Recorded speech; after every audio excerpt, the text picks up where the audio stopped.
এটা একটা নৌকা যা দেখতে সাধারণ সাবমেরিনের মতো, কিন্তু কাজ একদম ভয়ঙ্কর। তবে এটা কোনো যুদ্ধের অস্ত্র না, বরং মাদক চোরাচালানের জন্য বানানো এক অদ্ভুত যান। হ্যাঁ, এটাই নার্কো সাবমেরিন। দক্ষিণ আমেরিকার জঙ্গল থেকে শুরু করে আটলান্টিক মহাসমুদ্র পাড়ি দিয়ে যুক্তরাষ্ট্র কিংবা ইউরোপে পৌঁছানোর জন্য এদেরকে তৈরি করা হয়েছে। গত 10 বছরে 200টারও বেশি সাবমেরিন ধরা পড়েছে। কিন্তু আপনি কি জানেন, ধরা পড়ার সংখ্যার চাইতেও শত শত গুণ বেশি সাবমেরিন এখনো গোপনে চলাচল করছে। ভাবুন তো, পানির নিচে এক বিশাল সংখ্যক নৌযান চুপিসারে গোপনে তাদের কাজ করে যাচ্ছে, আর কেউ সেটা বুঝতেও পারছে না। আধুনিক তথ্য প্রযুক্তির যুগে যেখানে যুদ্ধ বিমান, যুদ্ধ জাহাজগুলো পর্যন্ত ধরা পড়ে, সেখানে জঙ্গলে বানানো একটা ছোট্ট সাবমেরিনকে কেউ শনাক্ত করতে পারে না। এমনকি আমেরিকার নৌবাহিনী প্রতিনিয়ত এই সাবমেরিনের কাছে ব্যর্থ হয়ে আসছে। কেন? কিভাবে এরা এত সফল? তো চলুন পানির নিচের এই রহস্য থেকে একটু ঘুরে আসা যাক। প্রতি বছর হাজার হাজার টন কোকেন চোরাচালান হয় দক্ষিণ আমেরিকা থেকে যুক্তরাষ্ট্র আর ইউরোপে। পুলিশ আর কোস্টগার্ড যতই সতর্ক থাকুক, এর বিশাল অংশ ঠিকই পৌঁছে যায় তার নির্দিষ্ট গন্তব্যে। ধরা পড়া মাদকের পরিমাণ বড় হলেও চোরাচালানকারীদের চালাকি যেন আরো বড়। প্রথম দিকে এই নার্কো সাবমেরিনগুলো খুব সাধারণ আর স্বল্প দূরত্বের যাত্রার জন্য তৈরি করা হতো, কিন্তু সময়ের সাথে সাথে চোরাচালানকারীরা আরো উদ্ভাবনী আর আধুনিক হয়ে উঠেছে। আজকের দিনগুলোতে জঙ্গলের গভীরে লুকানো গোপন শিপইয়ার্ডে তৈরি হয় অত্যাধুনিক সাবমেরিন, যা হাজার হাজার মাইল পর্যন্ত পাড়ি দিতে পারে।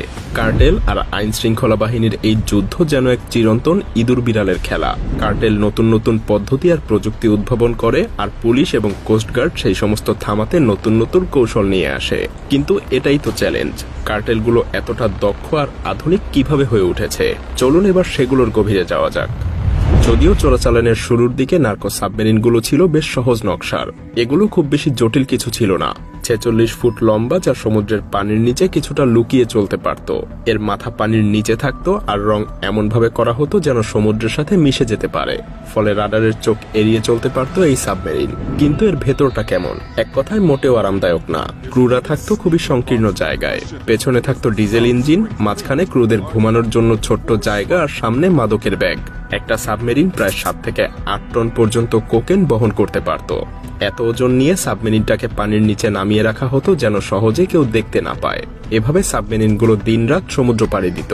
5 জন ক্রু মিলে ভয়ঙ্কর উত্তাল সমুদ্রের ভেতর ঘন্টার পর ঘন্টা বসে থাকতো।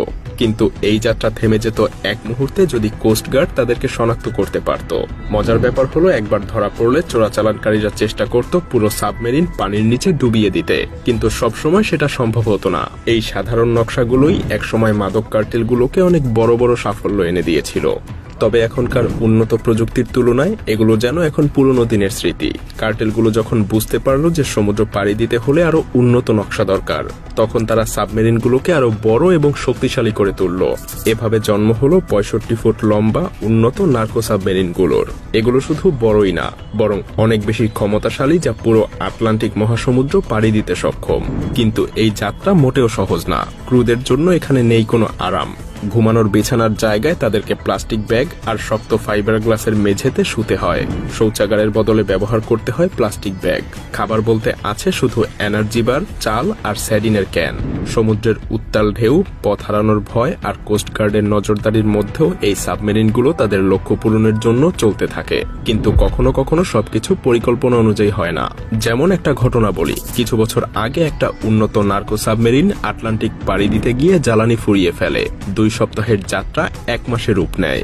এরপর তারা চেষ্টা করে অন্য কার্টেলের নৌযানের সাথে যোগাযোগ করতে, কিন্তু তারা সেটাতেও ব্যর্থ হয়। শেষমেশ তারা সাবমেরিনটাকে ডুবিয়ে দিয়ে পালানোর চেষ্টা করে, কিন্তু শেষমেশ আইন শৃঙ্খলা রক্ষাকারী বাহিনী তাদেরকে ধরে ফেলে। তবে যখন উন্নত সাবমেরিনও ধরা পড়ার ঝুঁকিতে পড়ল, তখন কার্টেলগুলো তৈরি করলো স্নরকেল সাবমেরিন।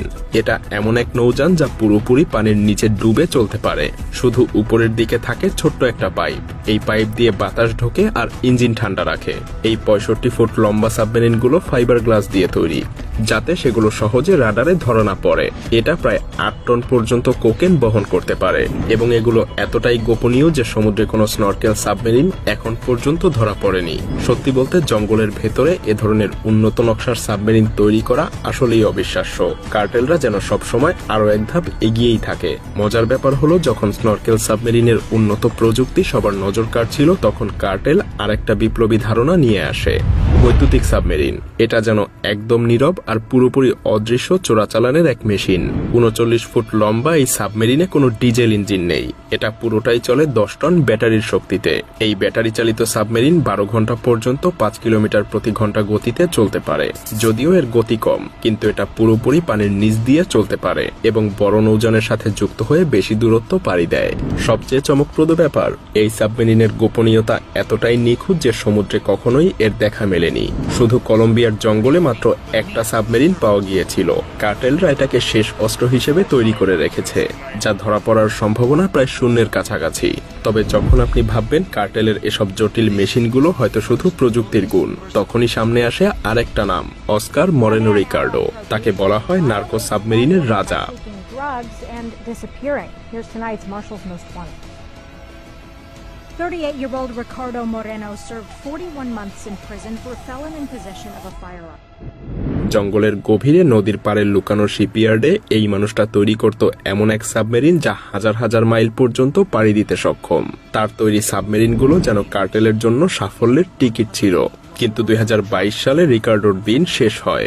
বহুদিন ধরে আইন শৃঙ্খলা বাহিনীর চোখ ফাঁকি দিয়ে কাজ চালালেও একদিন কলম্বিয়া এবং আমেরিকার যৌথ বাহিনীর অভিযানে ধরা পড়ে রিকার্ডো। তার এই গ্রেফতার কার্টেলদের জন্য একটা বড় ধাক্কা ছিল।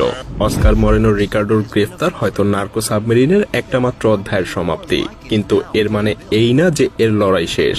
কার্টেলরা কখনো থেমে থাকে না, তারা প্রতিবার নতুন উদ্ভাবনী শক্তি নিয়ে আবার ফিরে আসে। অন্যদিকে পুলিশ আর কোস্টগার্ডও থেমে নেই, তারা নতুন নতুন প্রযুক্তি, উন্নত নজরদারি আর বুদ্ধিমত্তা ব্যবহার করে কার্টেলের এই ছায়াযুদ্ধ থামানোর চেষ্টা চালিয়ে যাচ্ছে।